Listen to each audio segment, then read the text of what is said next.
ધોલેરા તાલુકાની ખૂણ પ્રાથમિક શાળામાં ટાટા ઇલેક્ટ્રોનિક્સ દ્વારા સ્વચ્છતા અભિયાન યોજાયું.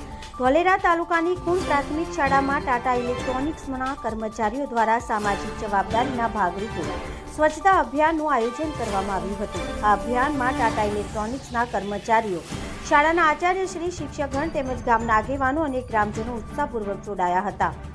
અભિયાન દરમિયાન શાળા પરિસર, વર્ગખંડ, રમતગમતના મેદાન તથા આસપાસના વિસ્તારમાં સફાઈ કામગીરી હાથ ધરવામાં આવી હતી. ઉપસ્થિત સૌએ સ્વચ્છ અને સ્વસ્થ પર્યાવરણના મહત્વ અંગે જાગૃતિ ફેલાવવાનો સંદેશ આપ્યો હતો. કાર્યક્રમ દરમિયાન વિદ્યાર્થીઓને વ્યક્તિગત સ્વચ્છતા, પર્યાવરણની જાળવણી, કચરાના યોગ્ય નિકાલ અને સ્વચ્છતા સંબંધિત સારા સંસ્કારો અંગે માર્ગદર્શન આપવામાં આવ્યું હતું. કર્મચારીઓએ બાળકોને સ્વચ્છતા જાળવવાના મૂલ્યો સરળ ભાષામાં સમજાવ્યા હતા અને રોજિંદા જીવનમાં સ્વચ્છતાને અપનાવવાની પ્રેરણા આપી હતી.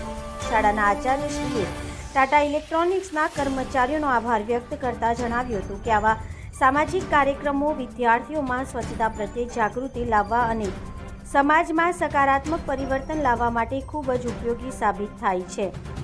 આ સમગ્ર કાર્યક્રમ સૌના સહયોગ અને ઉત્સાહપૂર્વક ભાગીદારીથી સફળતાપૂર્વક સંપન્ન થયો હતો અને સ્વચ્છ ભારતના સંકલ્પને વધુ મજબૂત બનાવવાનો સંદેશ આપ્યો હતો. રિપોર્ટર ઇદ્રીસ શેખ. हम दिखाएंगे सच्चाई की खबर चैनल को लाइक कीजिए, सब्सक्राइब कीजिए और हमारे साथ जुड़े रहिए. हम दिखाएंगे आपको सच्चाई की खबर.